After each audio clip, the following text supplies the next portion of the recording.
Hello everyone, and welcome back once again to the King's Crypt.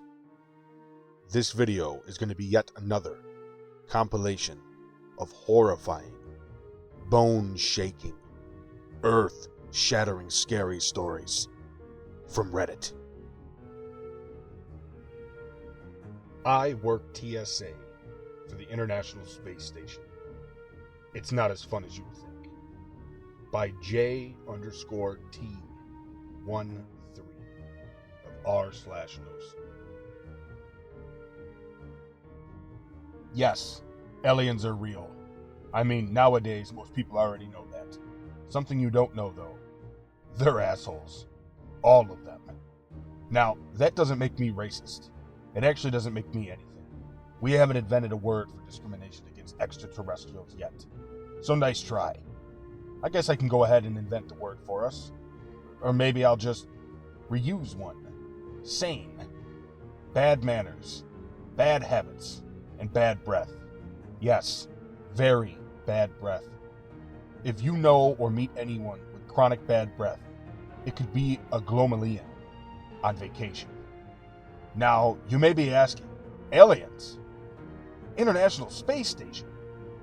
A committee was formed roughly a decade ago when ET, extraterrestrials, encounters began spiking upward at a rapid rate. Countries at the frontier of space exploration met and decided the best choice was, of course, to keep it all under tight wraps and pretend everyone else was crazy, while as expected of humans, trying to turn a profit at the same time.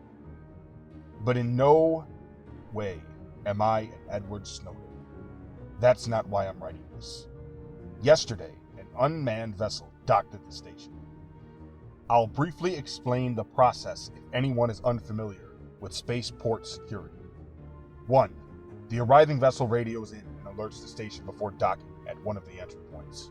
After discovering the lucrative market for space travel and the intense demand for tickets to visit one of the youngest forms of intelligent life in the universe, the UN greenlit further construction of the ISS. 2. The captain of the vessel will transmit the required information of all visiting crew members to our system to be processed, i.e. space passports. 3. The visiting crew will exit the ship into our security processing facility. 4. Both the visiting crew, their baggage, and the interior of the vessel will be inspected by STSA agents. No bottled liquids allowed. If the vessel and visiting crew are deemed fit, a limited permit will be issued and a tracker secured to the vessel. 6. All other pertinent information is recorded and the vessel is allowed to proceed into the atmosphere. 7. Cleanup. A lot of them leave trails. One agent works the monitor while a few are on security. It was a slow day. I was on the monitor and the other men were napping. There was not a lot of employees available, so we grabbed all the sleep that we could get. The vessel that arrived was standard. I've seen it a few times before, although I can't remember which star system it derived from. There was no radio call in, so I only noticed it when I briefly looked up from Instagram to gaze at the infinite cosmos. It drifted towards the station, far slower than one usually would. Maybe it was a rookie pilot being extra cautious, I thought. After a painful amount of time, the ship docked at the furthest port, Dock 5. Assholes. I would have gone to wake up security, but they still hadn't transmitted the crew information yet. Usually the pilot is able to do this long before their vessel docks. I waited a couple minutes for them before opening the port doors, just in case their communications were down. They would have to provide hard copies of the crew's information. I watched the loading bay video feed from my monitor. Another few minutes go by, no information, and their vessel door remains shut. Annoyed, I left my post and started to head down the long winding hallway. Every 100 feet or so, there was a bay door leading into the docking bay where the crews would exit before heading to security. Inside is a space about 100 by 100, separating the bay doors and the port doors where vessels docked. We only had 5, but they are in the process of constructing 2 more. Once I arrived at the end of the hallway where Dock 5 was, I could see the vessel door now was open. The interior was dark, and there was no sign of movement. Working the door for 18 months now, I could feel that this wasn't the usual shenanigans we were used to seeing. The situation was all wrong. I radioed security to wake their asses up. That we had a problem. 30 seconds later, I heard their boots smacking the floor of the hallway. What is it? Ryan asked. His bed head was apparent, and he was puffing air. Look, it docked about 10 minutes ago, I said. And? And look, I gestured. It's empty. No comms, nothing. It just drifted in. Ryan peeked through the window into the bay. How the hell did they dock? He asked. That was a good question. Stay here for now, he said, handing me a pistol. Lead, as it turned out, does not discriminate against aliens. Ryan nodded towards his men. Gentlemen, weapons live. I flicked the safety off and watched as the men in the security uniforms filed into the bay. Ryan edged towards the open maw of the ship, shining his flashlight inside. I held my breath as they entered. Dock 5 is our largest docking bay, with roughly 150 feet between the bay door and where the vessels were docked. I could only hear muffled talking from inside the ship and brief glimpses of the men's flashlights. A faint noise broke from down the hall. It was a mechanical beeping, the noise the monitor made when an incoming radio communication was being received. I looked back towards the end of the bay. If something was there, Ryan and them would have found it by now. I hustled back towards my post in time before the communication expired. The source was from outside the solar system. I activated the translator. It was in the middle of the broadcast. Make contact. Repeat. Do not make contact. Repeat. Do not make contact. Repeat. My muscles tightened. Ryan's body camera was on, and the transmission feed was to my monitor. I could see him and the 4 other men searching what appeared to be a completely empty ship. I radioed him to make sure. See anything? Ryan's voice came through all grainy. Well, there's something. Where are you? The monitor, we got an emergency broadcast. You guys need to clear out, now. Just give us a second, Ryan said. He was hovering over the master controls of the vessel, inspecting a strange substance covering the panel. I opened the broadcast again, sent a signal indicating we had received the message. They answered immediately. Do not make contact with specimen. My radio roared with the sound of gunfire. I only had time to watch from the monitor as Ryan's body camera exploded with lights from the muzzle flashes of automatic weapons. Ryan! Detach the ship! Don't let it on! Ryan's video feed turned towards the door of the vessel, making a break for the docking bay. Now! I slammed the button that would force eject Dock 5. The function overrides the docking vessel's doors, forcing them to shut and ejecting the vessel from the station with considerable force. It was designed to counteract a vessel with explosives rigged to it, though it had never been used before. The entire ISS lit up, and a blaring siren drowned out the screams from Ryan's video feed. From Dock 5's camera feed, I could see the ship's doors closing, much slower than ideal. Just when the doors were about to clamp shut, someone in a security uniform flung themselves through the crack into the docking bay. The port doors shut as well, and the vessel was flung off into the deep dark void of nothingness with a burst of propulsion gas. Ryan's body camera showed the interior of Dock 5. He was the only one to make it out. He lay there taking deep, weighing breaths. Ryan! Ryan, don't move, I'm coming! Ryan's voice was faint and quivered as he spoke. I'm sorry. We couldn't stop it. That doesn't matter, I said. Stepped out from the monitor room and into the long hallway. You made it. We're okay. No, Ryan said. I'm still on the ship. I paused. At the distant end of the hallway, a figure clad in security clothes shuffled closer. Its helmet lolled, left to right. It's smart. It has my body camera. I crashed back into the monitor room and locked the door behind me. Ryan! I breathed into the radio. I'm sorry. I'm so sorry. There was only supposed to be 4 of us. There was an extra. It left us in pieces. 24 hours later, and here I am. Still, the alarms on the station have been blaring for a while now. Heard an announcement on the intercoms, but couldn't make out what they were saying. Seems like I'm quarantined to this thing. It knocks every minute or so. Never banging, always lightly knocking. Ryan's body cam is still transmitting its feed, right outside my door, and it hasn't moved. And Ryan, the last coherent thing I'd heard from him was a jumbled soup of words about trying to find another tourniquet. Not sure how long ago that was now. What I am sure of is, as soon as I get out of here, if I get out of here, I'm done with space for good. That, or my pay gets a bump to 6 figures, plus benefits. I guess at this point, either is fine.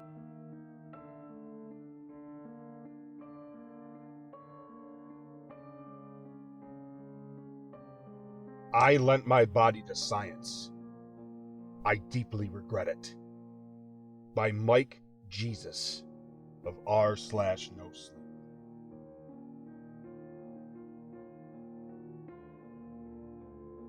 The windows were boarded up with rotting wood. The big decorative tooth that used to hang above the front door was long stolen, and the wiring in the hall had been yanked out, leaving jagged scars across the entryway. The old building was systematically stripped of all history and value, until it was just a concrete husk of better times. The only thing that still remained was the dentist chair. It sat in the middle of the room, surrounded by makeshift lights, plugged into a generator that hummed impatiently in an adjacent room. After a brief questionnaire, I was asked to sit. Bits of flaking upholstery from the chair clung to my arms like depressed glitter. Neither of the scientists introduced themselves. All I had to go off of were the name tags on their lab coats. Dr. Barat seemed to be no older than 40, but his face was wrinkled like that of an old man. He had a mop of dark, unkempt hair and conducted our interview in a similarly disorganized fashion. He asked many of the questions multiple times and seemed frustrated at any amount of pause I took before my answers. As I spoke, one of his eyes kept on drifting towards the unlit corners of the room, as if somebody were judging his performance. Dr. Aliva, a stout, stern-faced woman of about 60, spent the initial part of the interview in complete silence. As I answered Dr. Barat's repetitive questions about my medical history, she stood by one of the blinding light towers at the far end of the room. It was only once Dr. Barat asked me to sit down in the dentist chair that I heard her speak. "Strong specimen," she told Dr. Barat. When he went to confer with her, "This is acceptable." Once I was sat in the chair, Dr. Barat drew my blood, a saliva sample, and with deep disinterest checked my teeth. He didn't seem to know what he was looking for, and approached the inspection with the gentleness of trying to fish one's keys out of their pocket. When Dr. Barat was done digging around in my mouth, he asked if I had had any dentistry work done, fillings, extractions, things of the sort. With some amount of pride, I told him my teeth have always been perfect. My answer moved none of the wrinkles on Dr. Barat's face, yet it seemingly pleased Dr. Aliva. "Good," she said from the edge of the room. "Scan him." The machine that Dr. Barat brought out fit my head like a helmet. It was heavy and carried with its confines a sharp smell of disinfectant. Neither Dr. Barat nor Dr. Aliva inspired any confidence. I was uncomfortable all throughout the interaction, yet it wasn't until the helmet was on my head that panic began to set in. My ears filled with a shrill sound that echoed, "Dialed up internet." A blinding green light passed across my face twice. Had it passed a third time, I would have ripped the headpiece off, but instead the light went dark. Soon, Dr. Barat was taking off the helmet and offering me napkins to dry my face. Dr. Aliva was handing me an envelope filled with money. Neither of the scientists thanked me for participating in their study. Dr. Barat just led me through the stripped hallways, walked me to the door, and reminded me that if I told anybody about being paid for my contributions to science, my earnings would be subject to a national research tax. The sunlight and reasonably fresh air lifted my spirits, no longer fearing meeting my end in an abandoned dentist office. I even found a trace of humor. With a wink and a smile, I told Dr. Barat I don't recall partaking in any study. He did not find my joke funny. The initial invitation to be part of the research project came to me in form of a flyer glued to a rusty lamppost. Aside from the address and the promises of payment, there was scarcely any information about the nature of the research. My head was buzzing with questions on my way home, but by the time I had locked the door and counted the money in the envelope, they were washed out with bliss. The money I got paid to be scanned wouldn't amount to much in the West, but it was a boon in my corner of the globe. I still didn't know what sort of scientific pursuits I had aided, but I did know I was paid enough to satiate my landlord and keep my belly full for a couple of months. For about 2 weeks after the scan, I found my tongue going numb from time to time, but I didn't make much of it. The pay from the experiment was good enough to not worry about slight discomforts. I hoped that I would find some steady employment in those months of leeway, that as long as my bout of unemployment was, it could have come to an end eventually. But it didn't. No steady source of income presented itself and week by week I was finding myself slipping into a dire financial situation once again. Kerbin and I used to build sandcastles together on the playground when we were children. Our friendship had waned since the days of grade school, but I still kept in touch with the man through social media. Kerbin's financial situation was not much better than mine, but every couple of months he would be tasked with recruiting labor for under-the-table construction work, and when I saw him post up a call for 12 men to join him for a project, I didn't hesitate. I needed the cash. An invitation to the sites which Kerbin organized never came with any additional detail, but what Kerbin lacked in information, he made up for in cash. Usually, tools would be provided by our employers. As I left the house, however, I grabbed a hammer I inherited from my grandfather. The tool was worn and nearing the end of its usefulness, but having it in my jacket made me feel safe. I considered it more of a good luck charm than anything else. The crew gathered in a parking lot at the edge of the city early the next morning. Judging from the faces around me, I could tell that none of us were having a good year. We were all eager to get to work and get paid. Yet when our means of transportation arrived, the resolve of the group faltered. A gray transport truck coughed its way into the parking lot. The driver wore a faded leather jacket and had a scar on his face that turned his right eye milky. He unlocked the back of the truck and without any introduction or pleasantries, ordered the construction crew to get in. The man with the scar carried himself with a sort of bravado that made connections to organized crime a certainty. Some of the workers didn't like that. When they tried to leave, however, Kerbin eased their qualms. The job, much like every other construction job, existed in a legal gray area. It paid so accordingly. Whatever worries they had would be forgotten by sundown when they were walking back home with an envelope full of bills. I had worked my fair share of shady jobs and had little worry about the man in the truck, but I was impressed by how quickly Kerbin soothed the resolve of some of the more nervous workers. Within less than a minute, even the most vocal of Kerbin's detractors were calmly sitting in the back of the truck. They worried about the gruff driver and the cryptic nature of the construction project, but Kerbin eased their worries with just a few sentences. The man had a way with words. Little did we know that by getting into the truck we had passed the point of no return. The 40-minute drive in the back of the truck was kept lively by stories and song. Not long after we had set out, one of the workers produced a flask of homemade moonshine that was passed around the group. On the first round, Kerbin partook himself, but by the time the canteen with jet fuel made it to the second lap around the group, he suggested the drink be put away. A bit of alcohol was good for the soul, but too much would make us careless and clumsy. When the door of the truck finally opened, the group once again found themselves troubled. We were dropped off at the edge of a dirt path leading through a forest. 2 guards wearing military fatigues and riot helmets, with obscured their faces, flanked the construction crew. The driver of the truck did all the talking. Casually, as he chewed on a hand-rolled cigarette, he told us that we were to travel to the construction site in the company of our escort. When some of the men protested these strange conditions, the driver simply shrugged and suggested that they shouldn't have gotten on the truck to begin with. Kerbin once again spoke to the group.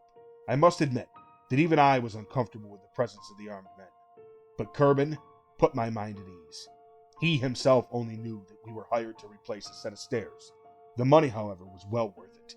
He laughed at the prospect of the job being dangerous, and softly a couple of men laughed with him. Kerbin's word had calmed the group by the merriment, but that felt in the back of the truck never returned. The guards were silent and only used their rifles to communicate the desired direction of our march. We walked through the forest for what felt like hours before the trees started to change. At first, the woods around us was healthy and lush, yet the further into the march, the slicker our surroundings grew. I had scarcely noticed the change of scenery when the man walking in front of me started to panic. At first, his discomfort presented itself through barely audible mumbles, but the further we walked, the more barren the land around us turned. The louder the terrified men became. We stared off and whispered, soon turned into a raving madness. The man was screaming about. I heard the place before, mainly through stories, told me when I was a boy. The was a place of unspeakable horrors, a corner of the globe where history did not pass, and where experiments which taunted God were conducted. As a young boy, I believed in these tales. When my uncle threatened to send me to the if I did not behave, I would immediately rectify my ways. Whenever that horrible place was mentioned, without question, cleaning my room and did my chores and washed behind my ears. As a child, there was nothing scarier to me than thee. Yet as I grew taller and found hair sprouting from my chin, I lost all traces of that fear. To me, thee became a fabulation, an old wives' tale, told to keep children obedient. Occasionally I would hear the horrid name whispered in pubs and around the barrels, where the homeless congregated, but then I considered belief in the existence of thee to be just a cruel byproduct of alcoholism. I was certain that thee did not exist, yet watching the man in front of me brought me to tears by the mere thought of being taken there. It gave me pause. The grown men wept, screaming to the heavens that we were being taken to that place of which none returned.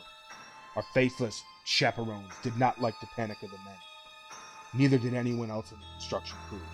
Kerbin attempted to calm the men as we walked, but even his silver tongue could not ease the tension. When words did not work, Kerbin finally seized the man by his shoulders and shook him. This is for a mere moment seemed to calm the panicked soul. The man apologized to Kerbin, the rest of the work crew, and even the guards. Instead of continuing down the path, however, the man dropped to his knees and started to bury himself with the cold earth below. He lay prostrate for a moment, but then with deadly swiftness, he rose to his feet and leapt at one of the guards. Armed with a fist-sized stone, the man managed to crack the glass of the guard's helmet. This is all that he managed. The guards were both strong specimens. With seconds, the panicked man was lying on his back and being pummeled with their fist. Were it not for Kerbin's interjection, the man certainly would have been beaten to death. Kerbin managed to calm the guards with promises of obedience, yet they spoke nothing in return. They simply lifted the bloody worker by his arms, pushed him back into the file, and motioned with their rifles for us to continue our march. The sudden burst of violence had made me grip the hammer in my jacket, but something else quickly seized my attention. Only a part of the visor was missing, but a part of the guard's face was visible. The face was hauntingly familiar.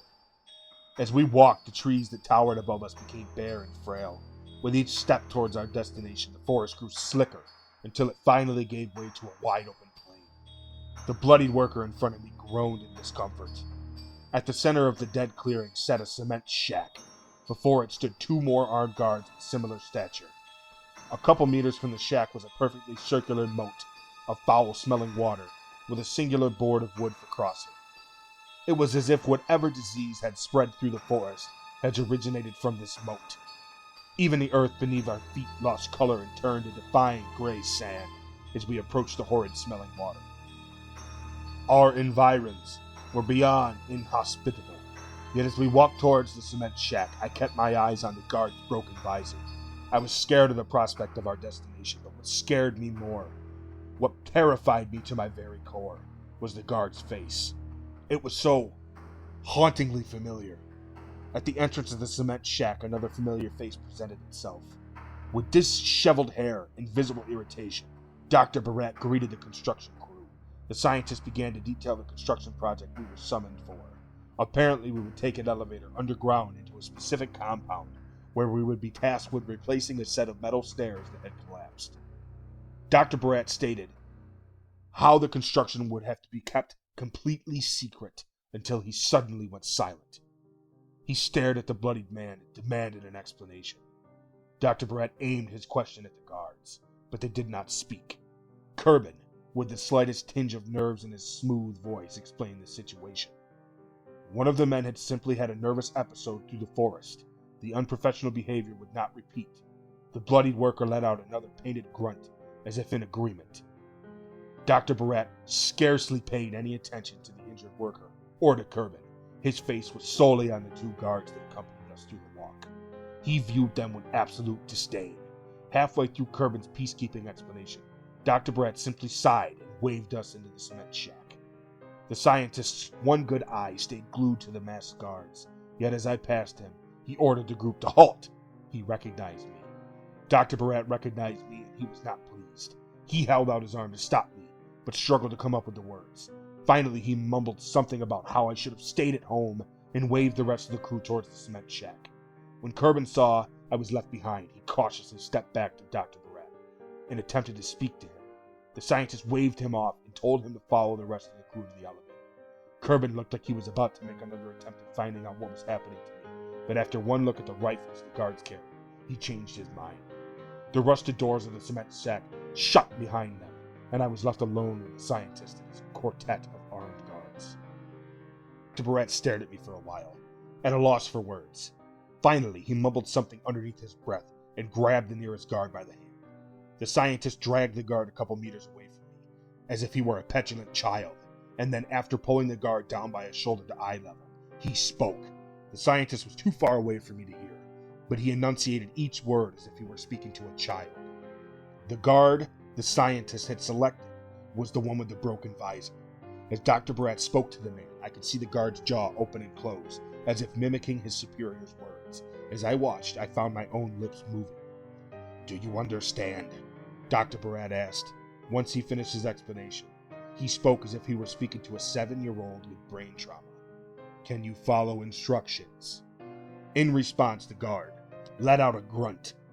This seemed to both disgust and satiate the scientist. "On behalf of the United People's Institute of Science, I apologize." His eyes shifted to me in his speech. The attained pattern of speaking to an intellect equal. "You should not have been allowed to get this close to the facility. There have been changes in leadership roles recently. You see, it's no excuse though. You have our sincerest apologies." Before I had a chance to make sense of what the scientist was talking about, I was shoved towards the moat by the guard with the broken visor. He motioned towards the plank with his rifle, and I didn't argue.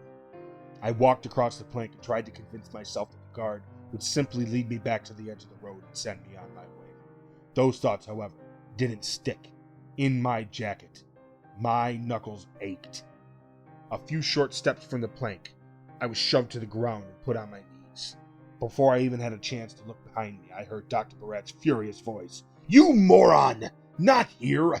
Not in front of the facility!" he screamed from the cement shack. "The woods! I said, take him to the woods!" The guard had his rifle out. He had it pointed square at the back of my head. Dr. Barrett shouts. However, he dissuaded him from pulling the trigger. With the tip of the rifle, the guard motioned for me to get up. Once I did, he shoved me towards the forest. By then, I had no illusions about what Dr. Barrett was apologizing for. Initially, in a burst of adrenaline and instinct, I wanted to swing at the guard and try to wrestle away his rifle. Yet there was only one of me, and the guard had 3 armed colleagues within sight. I had little faith in subduing the man on my own as well. I'm a big guy, but the guard was just as big. Instead of fighting back and getting shot, I spoke to the guard.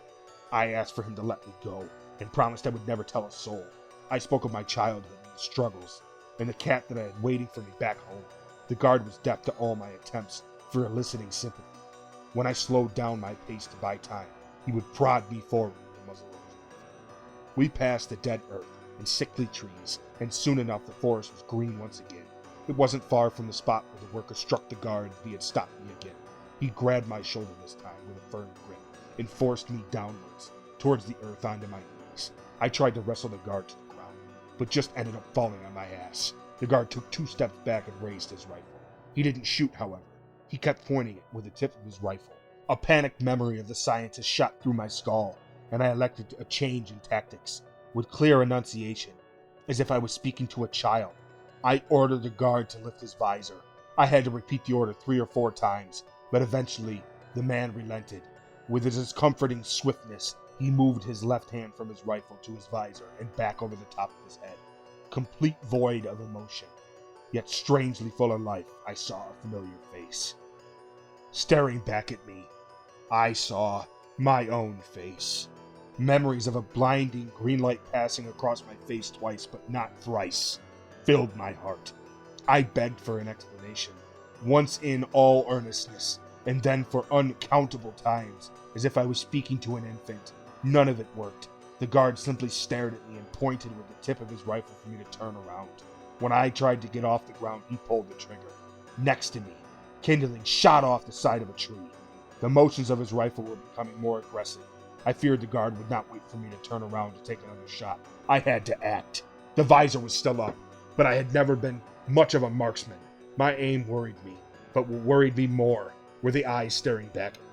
They were completely void of emotion, but I had seen them in the mirror far too many times. I feared they would make my aim waver, but they didn't.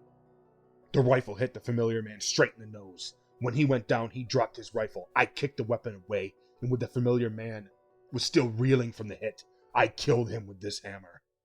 I bashed my own brains in. It had been years since conscription, but I grabbed the rifle regardless. I feared that there would be more guards hiding in the woods, also bearing my face, waiting to stop me from getting away. Thankfully, there were not. I ran until I could not breathe any further, with far-off sounds of cars coming from behind the forest. I shed the rifle. Running around with a semi-automatic would attract far too much attention. The air was frigid and burnt in my heaving lungs, but I shed my jacket as well. It was drenched in blood. My own. I was certain I would call the authorities when I got home, but once I had the phone in my hand, I was less certain. Whoever had access to military-grade weaponry and the sort of science that could clone a man were also able to sway our impoverished police department. I've tried contacting Kerbin for an explanation, or for at least assurances that he and the rest of the crew made it out of that strange place alive. Yet it's been 2 days, and I have heard nothing. I fear for Kerbin, and for the rest of the construction crew, but what I fear the most is the consequences of that afternoon, that which I had spent in the abandoned dentist office. I had not seen beneath the visors of the other guards, but they too were tall and unable to speak. I feared that the clone that I had killed today was not the only one out there.